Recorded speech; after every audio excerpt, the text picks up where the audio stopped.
All right, guys. So our final segment here. It's not really a topic because it's multiple topics here. Like I said, this was a big show. We're running late already. We pre-record the show, and it's just about to hit 1 a.m. here. So we apologize that we're not going to get everything into its own proper full segments, but we still want to cover them.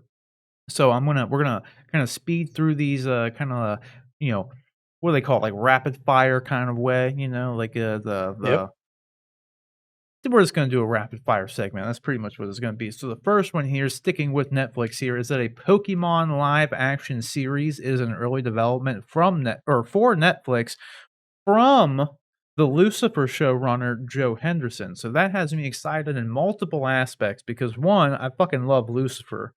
So there's that. And then two, I fucking love Pokemon, in all honesty. I've been playing Pokemon since I was a kid. I still play Pokemon Go, dude. Like I still do it. Like, I love Pokemon. Pokemon's great, and I've wanted nothing short of either a true live action adaptation of Pokemon. Like, we got Detective Pikachu, but that's not Pokemon, like, like, the true sense of the word. Like, it didn't follow a trainer doing his thing with the Pokemans, going to fighting the gyms, getting the badges, going to the Pokemon League, showing that bond and connection grow with this Pokemon. Like, that's not what Detective Pikachu was at all. Like, that's what I've always wanted, and I've also wanted a Pokemon, like, MMO game because it's, like, kinda ripe for it, like an RPG Pokemon game. You go and catch them, you level them up, you do your thing, just like the real games, but a big one, multiplayer in the open world. I've wanted that too. We don't have any of that shit, so hopefully at some point in time we get that because Pokemon's cool, and I think this is, like, a really this has potential of being really good. Pokemon's a massive franchise, global, like, hype for Pokemon, not just one small area, like, it's globally popular. So if done right, this could be huge. I think the only thing that, is kind of in its way is the fact that maybe Detective Pikachu didn't do as good as Warner Brothers kinda hoped it would, and this would inevitably be a pretty expensive show given the CGI and everything that would be involved, so we'll kinda have to wait and see, but, having Joe Henderson involved does give me some faith, and, hopefully I don't think Netflix would really pass this up because it does have that potential, in my opinion. And then we also have a article here where the Loki showrunner cleared up some confusion about how time travel worked. So I'm going to go through and actually just kind of read what he said because it is kind of enlightening, but it still leaves some things that are a little bit confusing. But let me go through and read these three paragraphs right here, real quick, and then you'll have a better understanding of it. So he says, okay, the best I can explain it is our approach with time travel was the philosophy basically that time is always happening. So there are infinite instances of time always occurring at once. So you and I are having this conversation right now. There's another instance of us having this conversation 10 seconds ago. There's another instance of us having this conversation 10 seconds in the future. Generally, those three instances, you could literally say they're all different universes, in a way, different timelines, but they're all the same.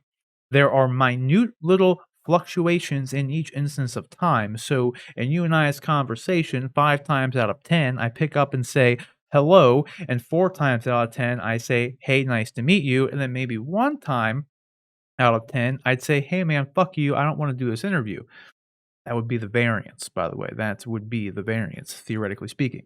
So, and he goes on to say, and that's just how time works. There's always like different permutations and instances happening. The TVA has their own barometer, their own gauge of what constitutes a deviation from the baseline, the way it's supposed to go, the way it went that produced He Who Remains. So, the main thing that the sacred timeline is essentially the one that led to the creation of He Who Remains. The He Who Remains that we met, that version of Nathaniel Richards, that's the sacred timeline. Which gives us that kind of clears up some of the answers, at least in my opinion. That was kind of, but it also raises a lot more questions, in my opinion. I'll get into that in just a second. So that is their baseline. And so they are constantly calculating, okay, we see how time is always, if you zoomed out on the timeline, it wouldn't necessarily look like a straight line. It might look like almost intertwined strands of ropes fluctuating and spiking here and there. And then when it becomes a problem for the TVA is when, according to their own rules, when could something branch off in a way that it could actually produce a new timeline that could produce a new version of He Who Remains, aka Kang, Nathaniel Richards. That is the practical thing that they are guarding against. Does that answer your question? So it kind of did clear up a lot of stuff for me, at least as far as like the I don't know, like the baseline, what the goal of the TVA was, what was causing them to actually go, what deemed a variance, right? Because the only thing that we really got in the show was that quick little montage of all the Loki variants that we saw, like the one that one won the Tour de France, and one was like a big hulking looking Loki. We get all that stuff, but we didn't really know like what did they do to like make a time like a whole new timeline and like why was it bad? Why did they need to delete it? The other thing that like he doesn't really go on to say and the show didn't really wrap up in any way or explain in any way is those little like time bombs that they had. They never really explained like what the hell those things actually did because it seemed like I think they kind of insinuated that it doesn't like just nuke an entire timeline, but it like erases like a small part of the timeline. But my whole question with this is if your main this is like the biggest glaring plot hole with even this explanation, is if their baseline goal is to ensure that another version of Nathaniel Richards, Kang, or He Who Remains does not appear, then what the fuck does like a Sylvie or Loki, female Loki, or any other Loki have to do with it? All they would need to do is watch every version of Nathaniel Richards and make sure it doesn't deviate from the timeline. That's it.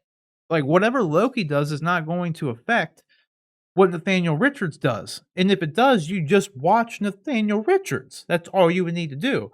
So it doesn't make any sense at all. Like if your main goal is to ensure that there's not going to be a Nathaniel Richards that deviates from a timeline to create something other than the He Who Remains version of Nathaniel Richards, you just follow Nathaniel Richards and make sure he doesn't do anything that deviates from a timeline. That's all you would have to do. There's no other way around it. That's the only thing that would affect anything. So this, while I cleared up some basic things about how the show worked, I feel like it didn't really answer anything. In all honesty, it didn't answer like why anything was happening the way it happened. We'll put it that way. And then another one here is for the Ahsoka Tano series. It seems like Rosario Dawson has seemingly confirmed that Ezra Bridger and Thrawn are going to be in the Ahsoka show, and they're going to be played by Mina Musad, who played Aladdin, and then Mads Mikkelsen's brother, Lars Mikkelsen, who did the voice of Thrawn in Rebels. So that's kind of cool. I could totally see that being a thing. Now, we say seemingly confirmed because this has not actually been confirmed by Lucasfilm or anybody. It hasn't even technically been confirmed by Rosario Dawson either. She just retweeted something that maybe it was on Instagram or something, but she just reposted something that someone else posted, which seemingly confirmed that it's like someone else said that they're being casted or like we're excited about it, and then she reposted it, so people are assuming that she was confirming it. So it's still not really a confirmation, but it's kind of been rumored for a while now. We did a story about this like God months ago that Mina Masad was going to play Ezra Bridger, and he's even kind of insinuated it a couple times in interviews. And it would make sense. There is precedence for them to bring an animated voice character into live action because they did that with Katie Sackhoff and Bo Katan. She voiced Bo Katan in Clone Wars and in Rebels, and then oof, she shows up here. You know what I mean? And then Katie Sackhoff's playing her in live action. So it does make sense that well, maybe they'll do the same for Lars Mikkelsen. He voiced Thrawn, so maybe he'll come in and play Thrawn. There's precedence for that, so perhaps I could totally see that happening. Either way, I think it's cool. Nevertheless, if that is true, I'm for it. If it's not true, then the only thing I would be disappointed in is that Ezra and Thrawn maybe aren't in it. But I really don't buy that at this point. So, because judging by if you watch Rebels, it honestly makes a lot of sense for Ezra to be in her show in general, just where it all leaves off, and kind of the same for Thrawn. So we'll just have to wait and see. And then this one was just more or less for me, man. But I thought it was cool that there are some fans that are remaking. I think just all the cutscenes, or at least making like a movie out of it. I'm not really 100% clear, about what it is, like, in whole that they're doing with this, like, if they're remaking this entire goddamn thing or what, but people have gone in and, like, remade a lot of at least of some of the assets from the KOTOR games in Unreal Engine, and, it's just kinda cool, like, they redid, like, the opening shot of the game in Unreal Engine, and it looks fucking cool. They have all these, like, ships with, like, these super high res models. So I don't know if they're gonna make, like, the entire movie or, like, the entire like, all the cutscenes into, like, this movie, if they're gonna remake the game altogether, because there was a project way back when of them actually remaking the game, and, I think Lucasfilm kinda shut them down. But in this, they actually, Lucasfilm has kinda signed off on them actually doing this, so I think that's really cool. And, I would just like to see even if it wasn't, like, the full game being remade in Unreal Engine, honestly, just them doing, like, a cutscene movie with all this, like, I don't know, these high res textures would be pretty fucking cool. I think it'd be cool anyway. So we'll just have to wait and see. Keep your eyes peeled for that. Because I mean, you get you see Revan in high res, dude. I mean, that's more than enough to get like that. I mean, I got I just like Revan, so that's just it. Just is what it is there. So that's cool. Keeping with Lucasfilm doing something with like a third party, they have hired someone from YouTube or a YouTuber, if you will, who, has done a lot of deep fakes, and they've actually hired them to come in and, like, work at Lucasfilm, and the only this is kind of a non-story to me in a lot of ways, but the thing that is kind of interesting with the whole aspect of it is, if there's only really one real reason that I would think Lucasfilm would need their deep fake to be better, and that's, because they're gonna do more of it. And the only thing they've used any sort of deep fake kind of technology for is Luke Skywalker.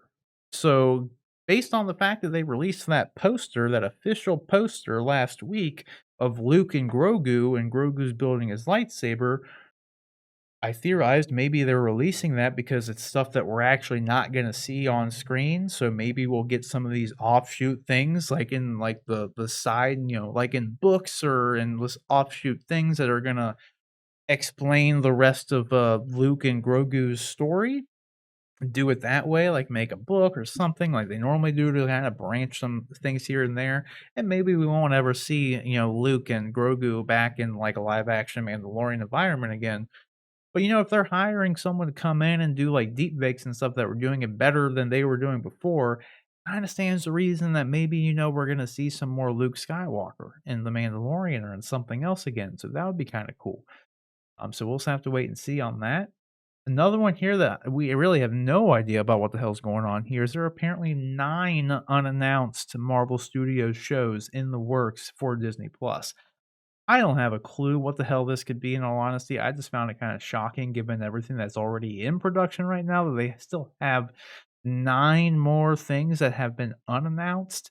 Maybe we'll learn more about D23, about when this stuff's gonna come out. Maybe they'll just do another big old shareholder press conference again. Like, honestly, I really don't know. I just thought this was kind of interesting. And then the last thing we have here is during the Comic Con at Home event. This kind of flew under the radar for a lot of people, including myself. Um, but Invincible came out on Netflix, or not Netflix, but on Amazon rather, and it kind of blew up. It was like everyone really liked it. It was a really good show. And, apparently a couple years ago, prior to the show coming out or anything, apparently a live action Invincible movie has already been in the works. They've been working on it. But Robert Kirkman has come out and said during this Comic-Con at Home event that they are still making the Invincible movie, but they're actually trying to make it different from the animated show and from the comic book series in general. So this one is kind of interesting, and John, I actually want to kick it to you on this one here, and then I want to get your thoughts on anything else you want to talk about here. But because I know you read the Invincible book, right? Like you have like the omnibus for it, if I'm not mistaken. I think your mic's muted. Uh, Oh, yeah, I yeah, think definitely, yeah. yeah, I'm pretty sure you showed me the omnibus of it when we were talking about the show. But my thing here with Invincible is like it's interesting that he's saying that they're trying to go a different way from Like, they're not trying to just make a shot for shot remake of the series, is essentially what he was Sure. getting at, and he was saying they're going out of their way to make it different. So my question is to you, because what I thought with that is like, well, where do you think they're going to go with that? Because with how rich the world is, like, there's actually a lot of stuff they could do instead of just doing the Invincible story. But I don't know how people would feel about an Invincible project not following the character of Invincible. Because my mind immediately went to, okay, maybe they do something with the Viltrumites and focus Hmm. on them, make like a prequel thing, maybe like an Omni-Man origin kind of thing, or um, what did they call like the Justice League group? I can't remember, but like maybe follow them. Guardians of the Globe. Yeah, Guardians of the Globe. Maybe focus on them. Make a movie about the Guardians of the Globe prior to the Hmm. Invincible story. Like, there's a lot of stuff they could do. Like, they could follow the teen group. You know what I mean? That could be its own thing. They wouldn't necessarily have to do the Invincible story. But then I thought, like, I don't know how many people would really care if it's not following Invincible. That would be my Hmm. only Sure. hesitation. And then with them honestly having somebody like Glenn from The Walking Dead, the guy who voiced him. He could honestly play him, Yeah. because he's a really good actor.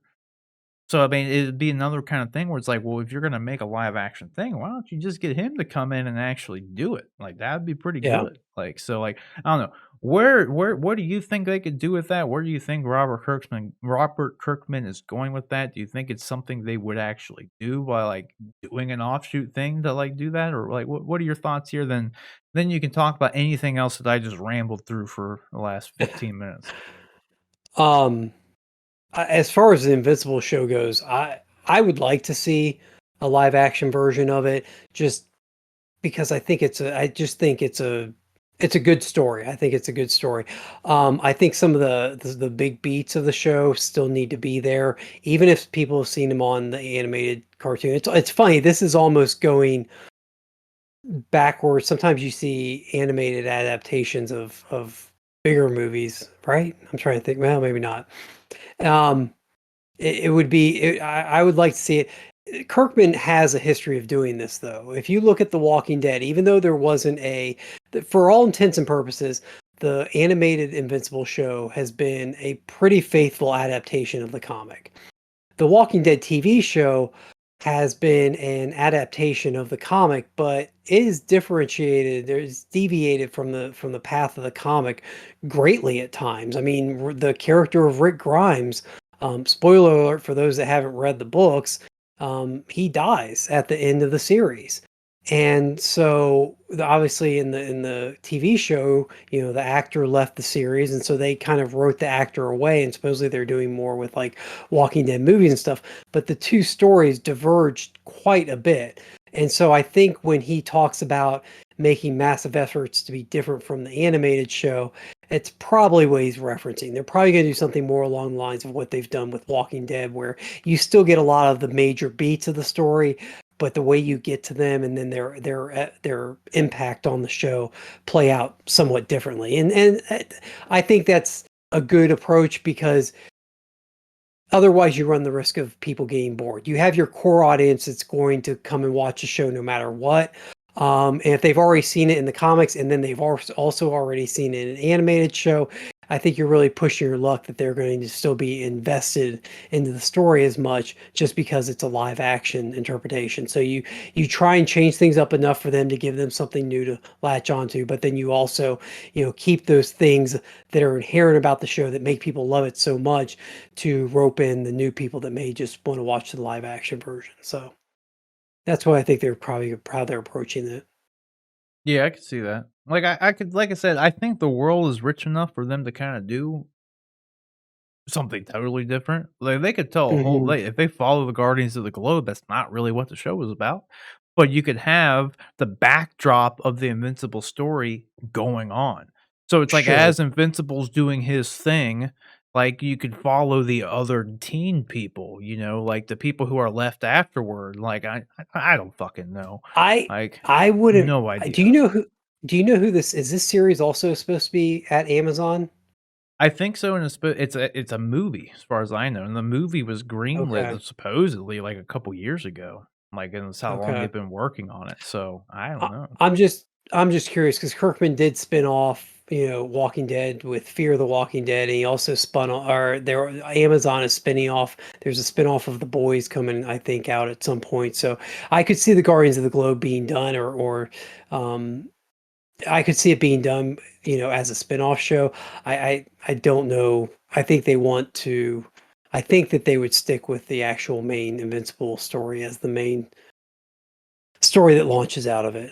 Mhm. No, I'm Oh, totally hear you. I don't see anywhere notating that this is still being with Amazon, but I don't know if it's been interesting. announced. Because like, yeah, I just Yeah. searched Amazon in this article, and it doesn't seem to confirm or deny anywhere that it's going to be.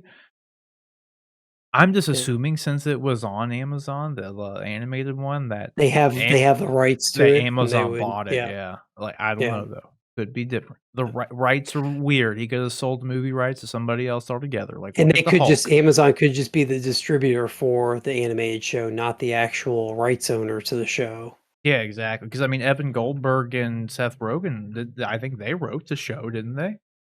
Did they? I I think you think might be they right, that yeah. Steven Yeun is who I was trying to get his damn name for. Yes.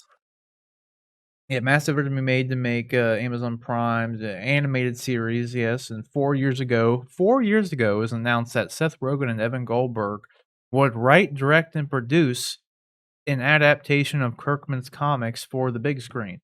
So 4 years ago, it was announced that, Seth Rogen and Evan Goldberg were gonna actually bring Invincible to life in some capacity. Mhm. That's Yeah. crazy. And That's then crazy. and then a year after that, they announced that Amazon was developing Invincible. So it seems like Seth Rogen and Evan Goldberg own the rights to make the live action adaptation. So they're probably still writing the movie and they'll need to shop it around. My guess is they would land with Amazon because they already have a working relationship with Amazon because they're also producing The Boys. Like, Yeah. they're involved in the production of The Boys, and they have the Invincible TV series, so it just makes sense that it would go to Amazon. So, Yeah. who knows, though? What are your thoughts on anything else that we went over here? Is anything else sticking out to you anywhere? Well, the Pokemon one was kinda surprising to me. I think having Joe Henderson involved is interesting to say the least. I think that would be a really I think that show could be really unique and fun. He's done such a spectacular job with Lucifer that I'd watch it in a heartbeat, just by his name. Whatever he does next, I'll end up watching. But um, Well, yeah, I and actually with like do what? what? Oh, I was just gonna say No, with go Joe ahead. Henderson in particular and Lucifer, like, they Lucifer got canceled on Fox. Yeah, And then it went to Netflix just like they got the series and just were playing the series, and the series blew up on Netflix, so yeah, they did a season 4 to actually close off the series, but it did so goddamn good that they brought it back for a season 5, and season 5 was supposed to be the final season, but it did so yep. goddamn good that they're doing a season Now 6 doing a now. six. So Yeah, they obviously have a good working relationship at Netflix with Joe Henderson, and they obviously yeah, like everything that he's doing, so, like, I don't know, that's just a cool thing, like, in my opinion, yeah, like, that alone, definitely. so what were you saying, though? I actually liked the Ryan Reynolds, movie adaptation. That my recollection of that movie is it came out mere weeks before the pandemic kind of hit. So I'm not even sure that it got its full theatrical run. I know you had talked about it didn't quite perform the way they had hoped it would. I thought it was a fun movie. I know it didn't really stick with the Pokemon storyline as closely as maybe people would like, but I was surprised. I was kind of surprised to see this because I thought that movie may have lent itself to further, sequels later on down the road. But if they're going to do this, it seems like maybe they're breaking away from that and going this route. So, which is fine because, like I said, you get a talent like Joe Henderson involved. It's you know have a hard time passing that up. So Yeah, that's interesting. with the Detective Pikachu thing, it made just I think it made just around 450,000,000, which isn't Mhm. terrible by any means, but with Pokemon, they obviously expected a hell of a lot more because it's Pokemon's massive. Like, Yeah, but I get that. I just don't like you're also you're talking about an adaptation of a video game slash card playing, a and tabletop anime. card game and anime, true. But you look at other while it is massive in terms of the amount of people that are interested in, you look at other franchises that equally as massive. Maybe Transformers is the best comparison because Transformers was so big at one point in time, and it made more than Pokemon. But even the Transformers movies were never, I don't know, they always felt smaller than the fandom around them felt. Like they weren't, I don't know. Maybe I I'm think wrong. the Maybe I'm opposite with the misremembering that. Transformers. I think Transformers got more people that weren't Transformers fans to watch them because the Really? Transformers fans hate those movies. Oh yeah, You know what I mean? So they made a lot of money. Like, they because did. people it appealed to people who didn't like Transformers.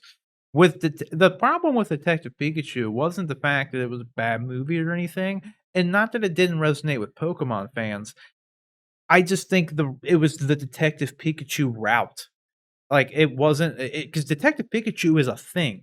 Like, it wasn't an original concept for this movie. Yeah, It's an actual video game and its own thing. I don't think it ever aired here in the States, but it's its own thing. Like, Detective Pikachu is a real Pokemon offshoot. It exists, yeah. and, like, they chose to adapt that. I think that was the problem. I think it would have had more global appeal if it did the traditional approach, because that's what got everybody in the States involved in Pokemon. As we're talking about this too, I'm remembering it did. I think it did get a full theatrical run. The movie I'm thinking about is Sonic.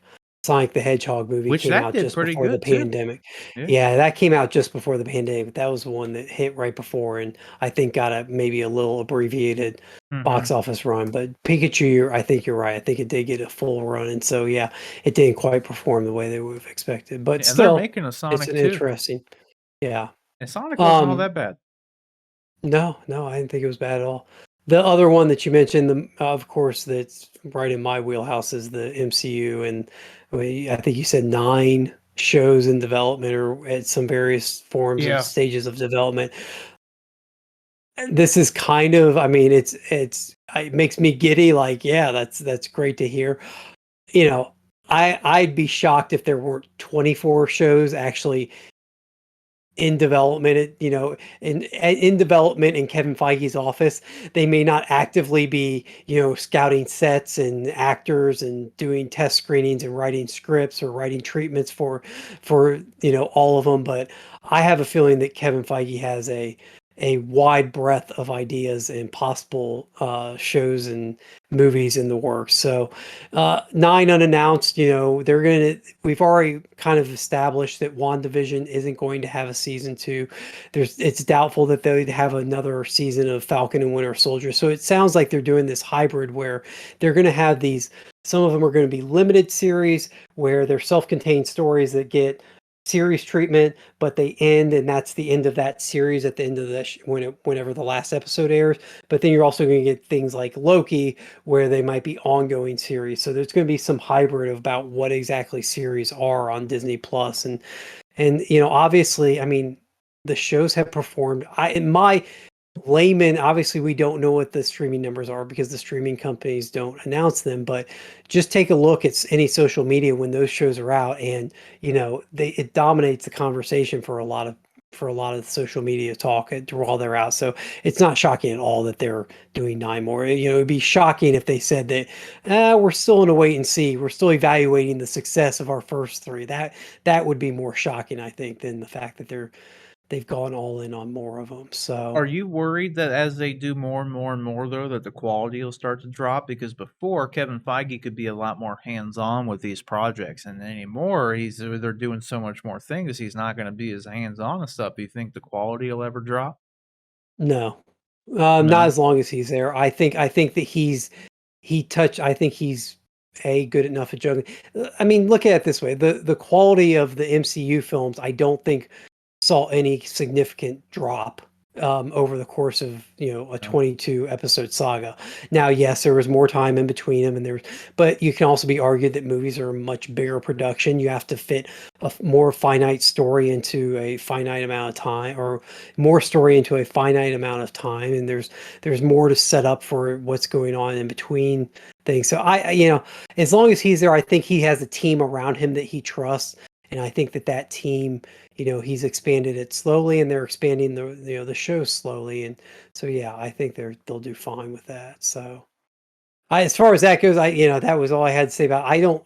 I'm sorry, I'm drawing a blank on some of the other stuff that you touched on, but I'll refresh the okay. Pokemon, the Rosario Dawson thing, Hmm. the Knights of the Republic being remade, the Lucasfilm That hires the looks deepfake awesome. guy, and then that's it.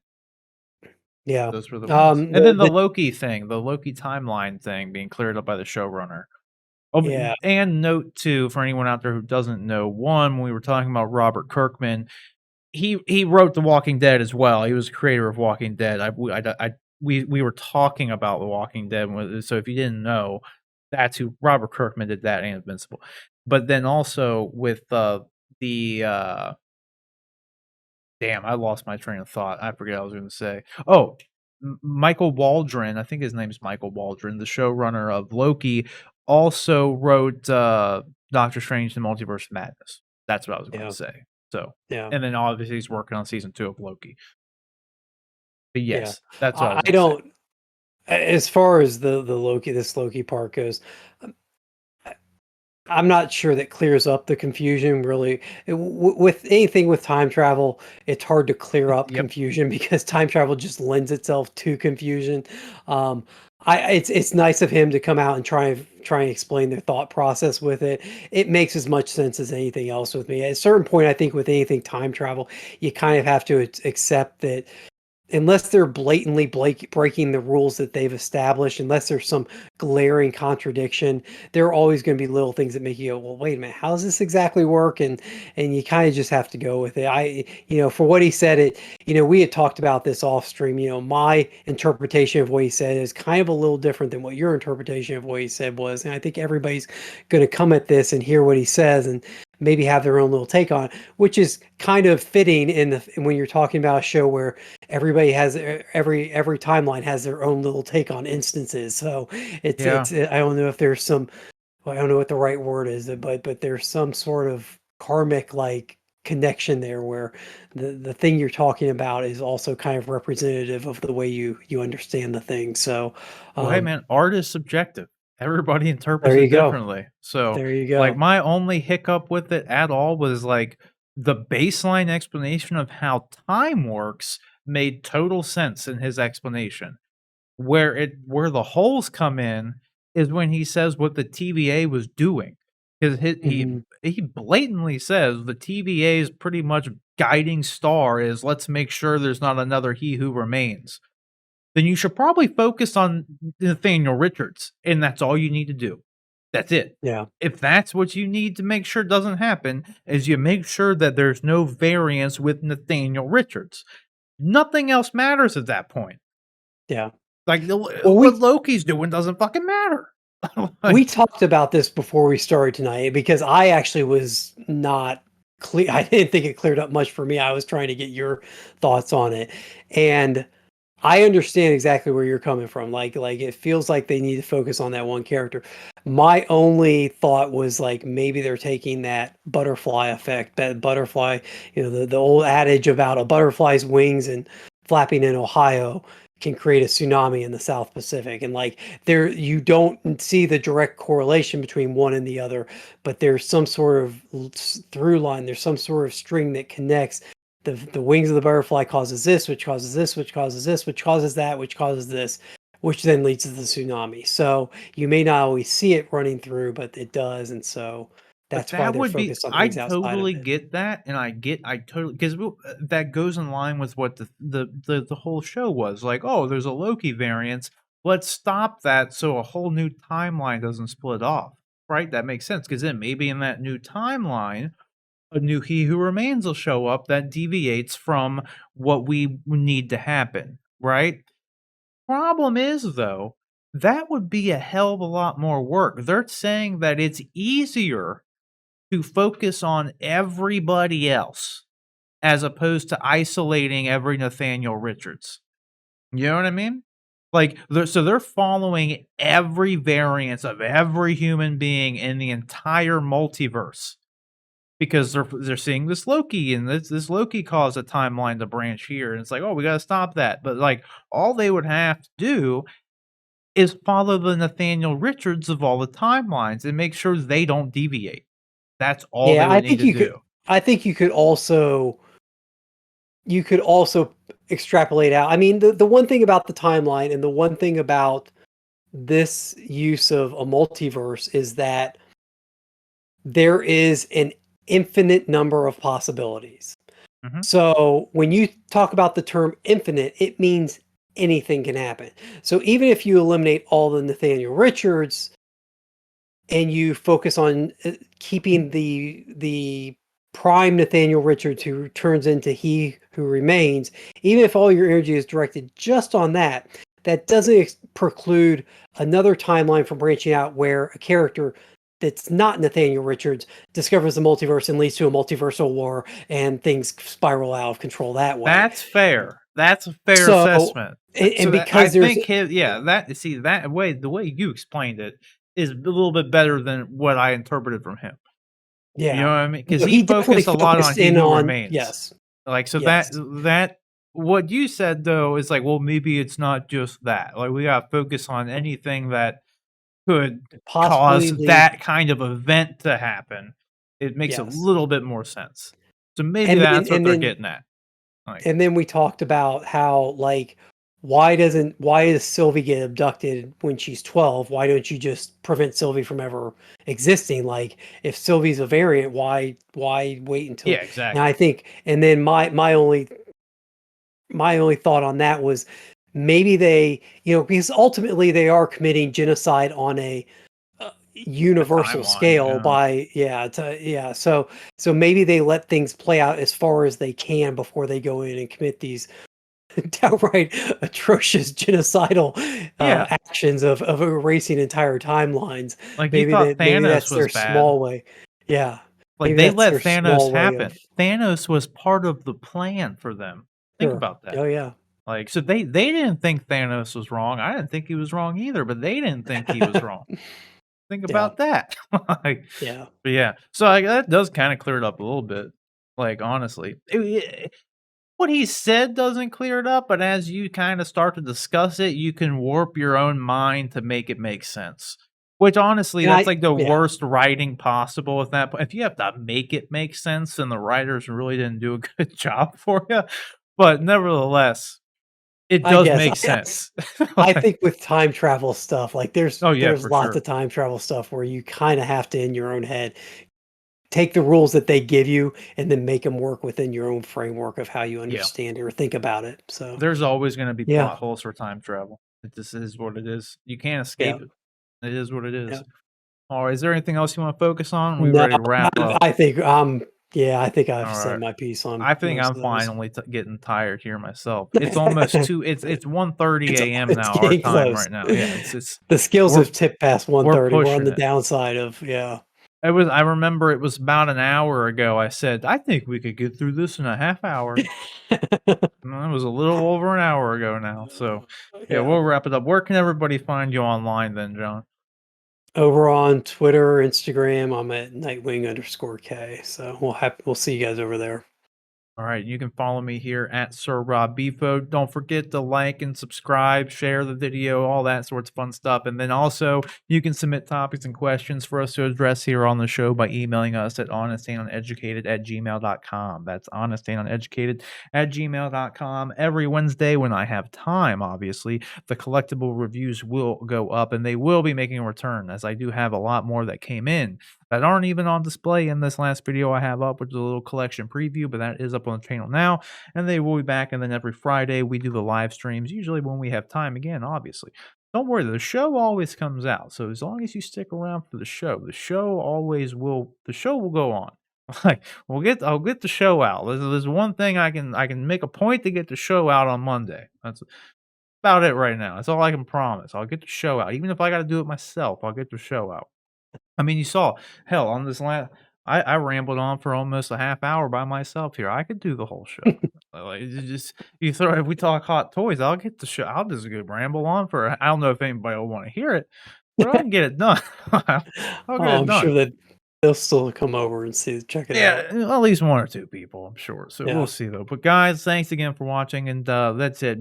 Like and subscribe, do all sorts of fun stuff. The show will be out every Monday again, but that's all we have for today. So thanks. Yeah, whatever. Yeah, take care. It's 2 o'clock in the morning. I'm getting tired. So take care.